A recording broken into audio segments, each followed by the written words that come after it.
Hi everyone. So in this video, I'm going to be talking about the 7 stages of practice building. And what we are going to cover is what that is, what are the 7 stages of practice building, how to identify which stage you're in at the present moment, and then planning to grow to the next stage at least, or if not several stages, over this program. And I learned this by this guy, Brian Wetton. He has a website, Selling by Giving. And like, this is genius. When I first came across this, it made so much sense to me. And I wanted to buy his course, but I can't even find that he sells a course. So I just wanted to make sure to give him credit. Okay, the 7 stages of practice building. So the basic concept that now is so obvious to me, but I didn't really understand, is that you can't skip steps. Like, you can't go from being a psychiatry PGY1 to being Deepak Chopra. Like, you have to go through all of the steps and master each step to get to the next one. And you will mess up your practice and you will mess up your business if you try to skip steps. So, what are the steps? So essentially, stage one, this is this term that this guy, Brian Wetton, uses, where you red belt. So this is when you're a student. So for example, a medical student, or you're in your NP program. And the focus here is on theoretical and practical knowledge. So this is where you are learning both kind of like the book knowledge, but then also seeing patients under supervision knowledge. And at the end, you get a degree or a certification, but you also gain trust in what you've learned. Like, okay, I now have some expertise and I feel pretty confident in that. And this step is completed when you finish your initial degree or your certification. Now, stage two, orange belt. This is the term that Brian Wetton uses is intern. But so, for example, we're going to say psychiatry resident, or you're doing your internship after finishing your NP program. The focus here is on getting real world experience with patients or with clients. And your goal is gaining trust in your ability to help others. So I remember when I started residency, and all of a sudden I have actually some autonomy, and nurses are calling me asking me to write orders, and I'm like, oh my God, I have no idea what I'm doing. But then, you learn and you gain confidence in that.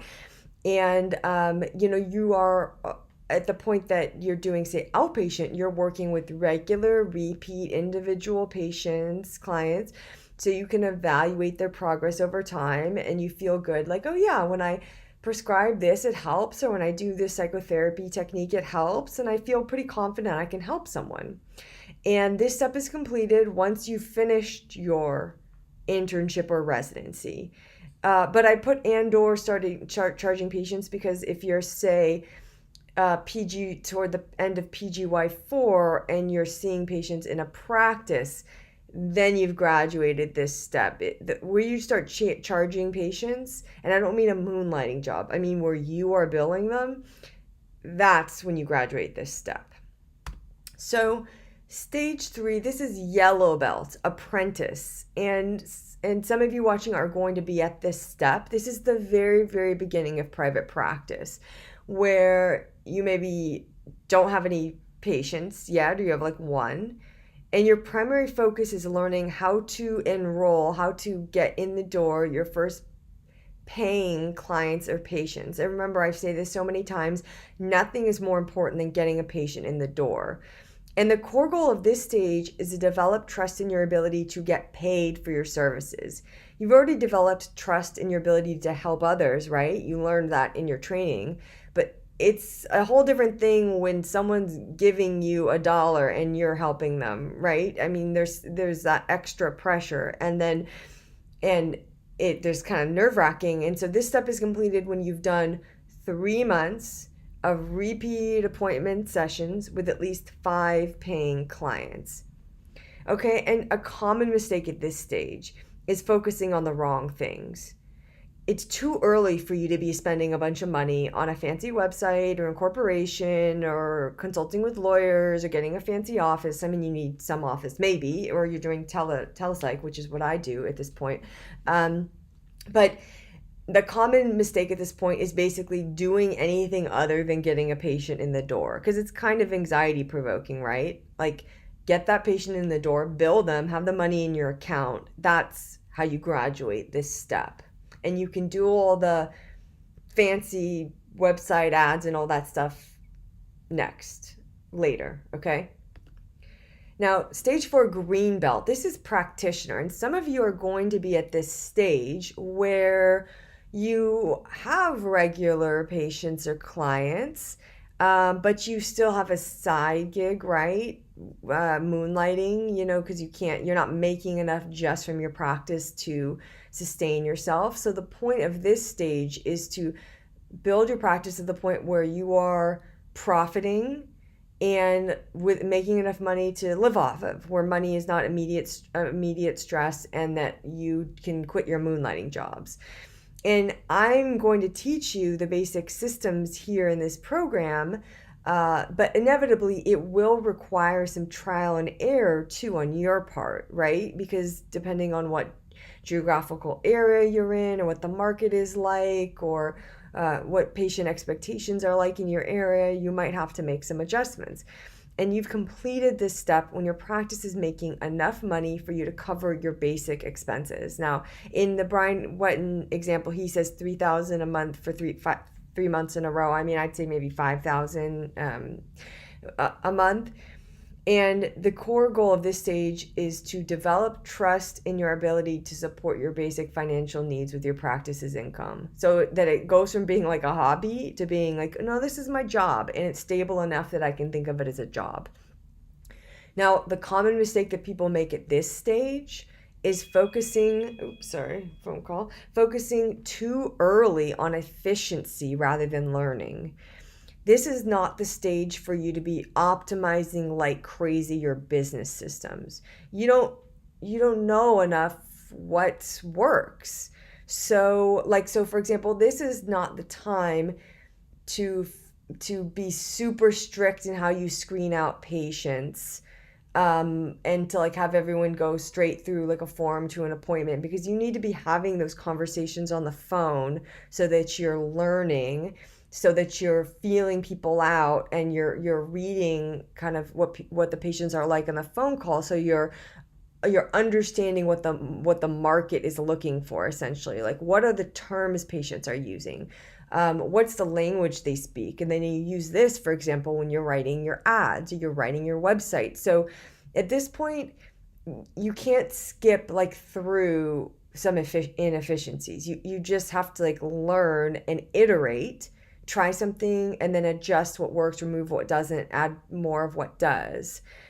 You can't be too crazy efficient right off the bat. Now, Blue Belt, Master Practitioner, this is where I want to get you. This is the whole point of this program. And a Master Practitioner is when you have your dream practice, okay? So you're seeing the patients you want to see, you're working the number of hours you want to work, you're making the amount of money you want to make, you're having the impact you want to have, and it's all easy. And I don't mean easy you're not working, but it's emotionally effortless. It just feels good. It feels aligned. Everything feels in tune. And at this point, your systems are efficient. This is when you can just make, things super efficient, and it's easy to get new patients when you want them. Brian Wetton describes this as going to the client store. In the beginning, when you start getting new patients, it's I don't know, they just call me. I don't even know where they come from. And sometimes they come and sometimes they don't. And oh my God, it's August and it's slow, or it's December and it's slow. Those are always the slow months, by the way. You've reached this stage when you know exactly where your patients come from. You know how many are going to come a week. You know what your best referral sources are. You even have something like ad set up so you can turn on the spigot and turn off the spigot. And it's easy. It's really easy for you to get a phone call or an email from a patient, and they share a little bit of their story, and you just know, oh yeah, this person's going to be a patient in my practice if I want them to be. It's so you enjoy that initial phone call, the initial email communication. You enjoy kind of the intake process. When you see them for that first appointment, you can promise them, like, look, you are going to get better, and it's only going to take 3 months or whatever period of time, and you can say it and you mean it. You're confident in your ability to help, and it's just everything's aligned. So again, this is where I'm trying to get you. I'm going to go over the next steps so you are aware what could be in your future. Now, stage 6 is Indigo belt, teacher. This is actually kind of like what I'm doing right now with you, So this is after you've filled your practice, and your practice can't get any better than it is, and you don't have time availability to take on new patients, like you're charging as much as you want to charge. And so you kind of are naturally called to work with groups. And so this can take a lot of different forms, but for example, online courses, group coaching, writing books, you're doing social media stuff. And at this point, the core goal of this stage will be, you guys aren't there yet, to develop trust in your ability to enroll groups of people. So not just individual patients, but to know that, oh yeah, if I want to fill a group course, I know how to do that. And I know how to help people in groups. It's much easier, and I've struggled with this myself. It's much easier to help a patient one-on-one than it is to have like an online program that gets them the same results, And so the reason I mentioned the order of this is you can't really have an effective online program unless you're really skilled working with people one-on-one. I didn't want to believe this until I tried a bunch of different programs and stuff. And you certainly can. You probably can make some money doing it. I did. But I look back and it was too fast. Like I should have trusted myself to go through the process and not try to provide value in a group setting until I had really gained the skills to be able to provide value one-on-one very consistently.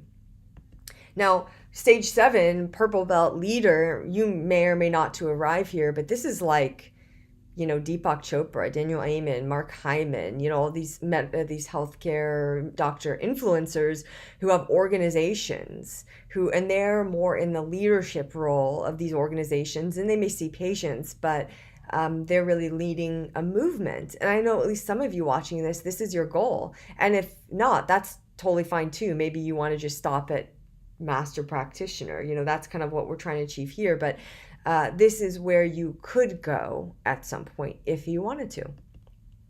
Okay, so handout. That's reminding me to show you the handout. I'm uploaded into the downloads of this module, this video, the document where I learned this. And again, to give credit to this guy, Brian, I'd buy your course. I can't find out how to buy your course. It doesn't look like you sell it anymore, but this is amazing.